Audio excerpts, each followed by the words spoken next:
ராமநாதபுரம் மாவட்டம் மண்டபம் அருகே மழை நீரில் குடியிருப்புகள் மூழ்கி கிடக்கக்கூடிய காட்சியை தற்போது நாம் பார்த்து வருகிறோம். குடியிருப்புகளை மழை நீரை சூழ்ந்திருக்கிறது.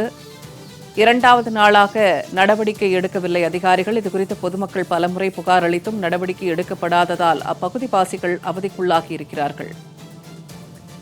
ராமநாதபுரம் மண்டபம் பகுதியில் குடியிருப்புகளை மழைநீர் சூழ்ந்து காணப்படுகிறது. மழைநீரை வெளியேற்ற அதிகாரிகள் எந்த நடவடிக்கையும் எடுக்காததால் இரண்டாவது நாளாக மழைநீரில் தத்தளித்துக் கொண்டிருக்கின்றனர் அந்த பகுதிவாசிகள். வீடுகளை விட்டு வெளியேற முடியாத சூழல் இருப்பதாக பகுதிவாசிகள் குற்றம் சாட்டுகின்றனர். அண்மை செய்தியாக நாம் பார்த்து வருகிறோம். இது தொடர்பான கூடுதல் தகவல்களை தருகிறார் செய்தியாளர் சேதுகுமரன். சேதுகுமரன், மண்டபம் பகுதியில் மழைநீர் சூழ்ந்து காணப்படுகிறது. குடியிருப்பு பகுதிகள் இரண்டாவது நாளாக இப்பிரச்சனை இருப்பதாக சொல்லப்படுகிறது. அதிகாரிகள் தரப்பிலையும் நடவடிக்கை இல்லைன்னு சொல்றாங்க. தற்போதைய நிலவரம் என்ன? பகுதிவாசிகள் என்ன சொல்றாங்க?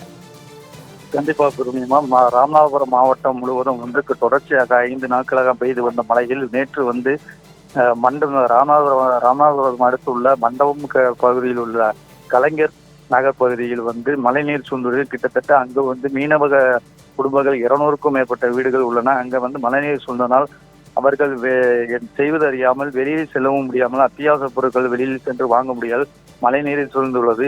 இதில் நேற்று ராமநாதபுரம் அதிகாரிகள், மாவட்ட ஆட்சியாளர் அதிகாரிகள் பார்வையிட்டு மழைநீரை வெளியேற்ற நடவடிக்கை எடுப்போம் என்று கூறினர்.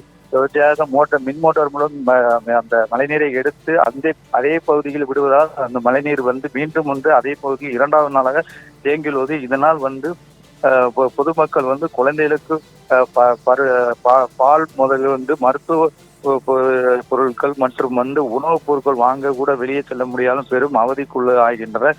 உடனடியாக அதிகாரிகள் நடவடிக்கை எடுத்து இந்த மழைநீரை முழுவதுமாக வெளியேற்ற வேண்டும் என்று கூறியுள்ளனர். தொடர்ச்சியாக இன்று இயல்பு நிலை திரும்பினாலும் ஆனால் அந்த மழைநீர் சூழ்ந்த பகுதியில் இருந்து பொதுமக்கள் வெளியேற முடியாமல் மிகவும் சிரமப்பட்டு வருகின்றனர்.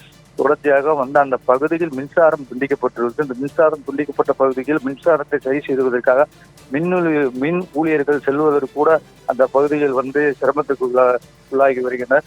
தொடர்ந்து மாவட்ட நிர்வாகம் மழைநீரை முழுமையாக வெளியேற்றி பொதுமக்கள் இயல்பு நிலை வாழ்க்கைக்கு திரும்ப நடவடிக்கை எடுக்க வேண்டும். அந்த பகுதி பொதுமக்கள் கோரிக்கையாகும்.